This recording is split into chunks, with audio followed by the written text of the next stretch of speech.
Hello दोस्तों, मैं आपकी उर्मिला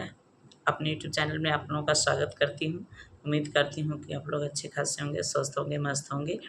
अगर मेरे चैनल पर नए हैं तो प्लीज़ मेरे चैनल को सब्सक्राइब कीजिए कि कोई भी मैं गाना अपलोड करूँ तो सबसे पहला नोटिफिकेशन आप लोगों को मिले। और मुझे उम्मीद है कि आप लोग अपना प्यार दुलार देंगे।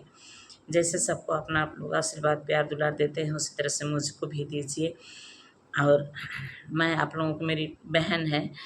उसको पोता हुआ है, बरही है, उसके उपलक्ष्य में एक सोहर गीत गाने जा रही हूँ। अच्छा लगेगा तो कमेंट में ज़रूर बताइएगा कि गीत कैसा लगा।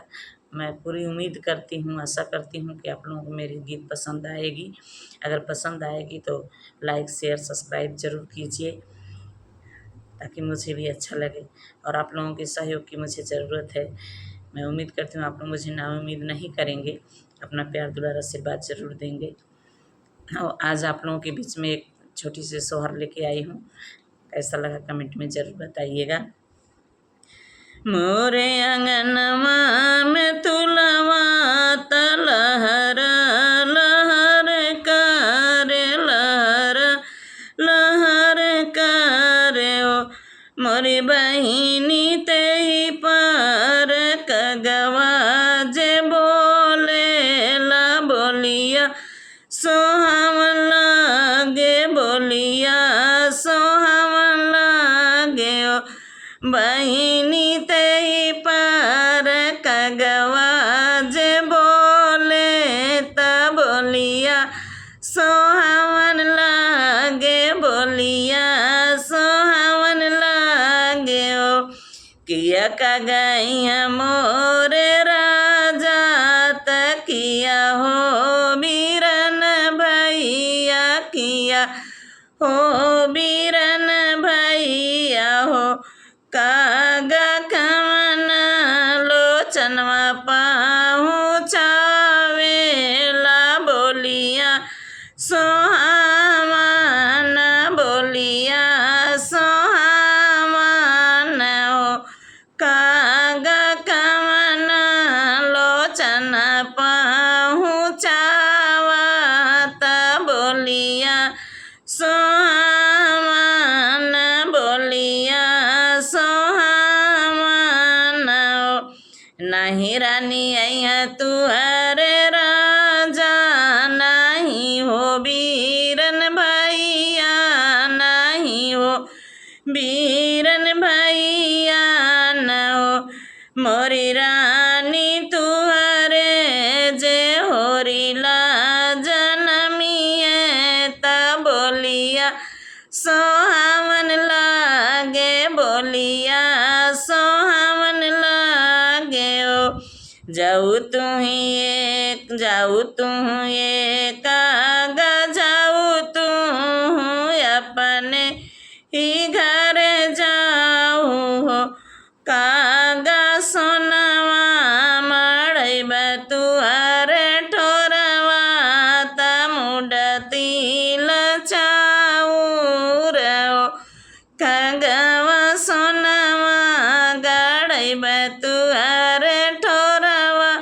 त मुठ चाती लचाऊ रहो हो तबिहान फाटल होरिलवा जन्म लेला होरिला जन्म लेला हो बहिनी बाजे लागे अवध बधैया उठन लागे सोहर उठन लागे सोहर हो बहिनी बाजे लागे अवध बधैया उठन लागे सोहर उठन लागे सोहर हो धीरे धीरे हो खाऊ सोहर धीरे धीरे बजाऊ बधैया त धीरे हो खा सोहर धीरे हो खा सोहर हो बहिनी सुनी पाई है कागा चिरैया आंगनवा रोछे के लिए आंगनवा हमरो छे के लिए ओ बहिनी सुनी पई है कागा चिरैया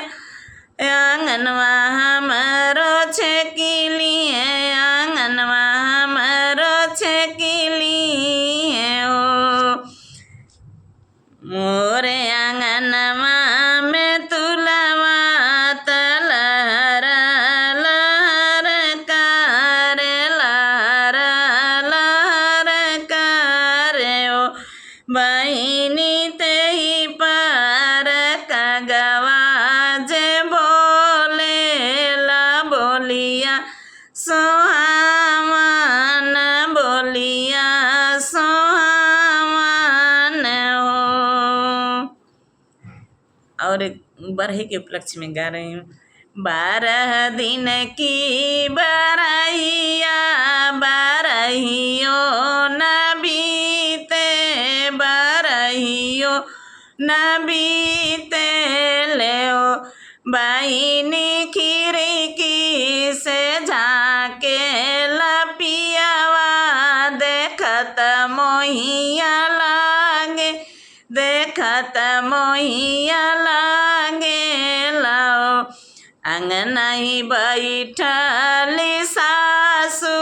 सरब गुनया गरी सरब गुनया गरो सासु तनिए काहोरीला खेलव तू पिया के मन मराखित पिया के मन मराखित 12 दिन के बरहिया बरहियो न बीत बरहियो न बीत ले ओ बहिनी खिड़की के राहे पियावा झाँक देखत मोही लाग देखत मोहिया लागे ले ओ राम रसोइया ही जठनी सरब गुनया अरे तुही मोरी गोतीनियो जेठनी तानिए कालना खेलव तू पिया के मन मराखित पिया के मन मराखित 12 दिन के बरहिया बरहियो न बीते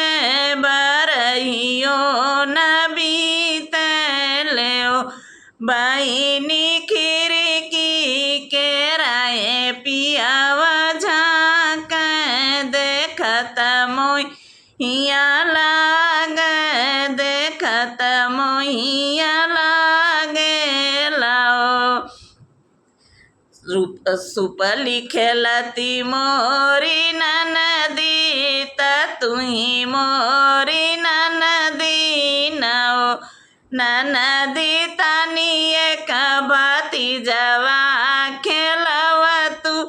भैया का मनवा राखिती भैया का मनवा राखित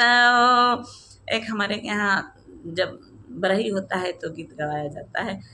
पनवा लागेला अरे हाँ हो पनवा लागेला रसोइया के दुआरा देखत का बड़ा नीक लग देखत का बड़ा नीक लगे ओ से पन कुचेली मीना ओ देवरु मंजुआ देयो पनवा तू केला अरे आओ पनवा तू केला मंजुआ दे के चल देखत का बड़ा नीक लगे देखत का बड़ा नीक लगे पनवा लागेला अरे आओ पनवा लागेला रसोइया के दुआरिया देखत का बड़ा नीक लगे, देखत का बड़ा नीक लगे। से पन कुचेला राजे सागिरी आओ, राजे सागिरी आओ, शिवा मगिरी पिचिया तू केला रे आओ, पिचिया तू केला मंजू दे के आँचल देखत का बड़ा नीक लगे। ओ पिचिया तू केला रे आओ, पिचिया तू केला मीनू दे के आँचल देखत का बड़ा नीक लगे, देखत का बड़ा नीक लगे हो। सोहर गीत कैसा लगा कमेंट में ज़रूर बताइएगा। मेरी बहन का पोता हुआ है, उसके उपलक्ष्य में मैं गा रही हूँ, उसकी बरई है।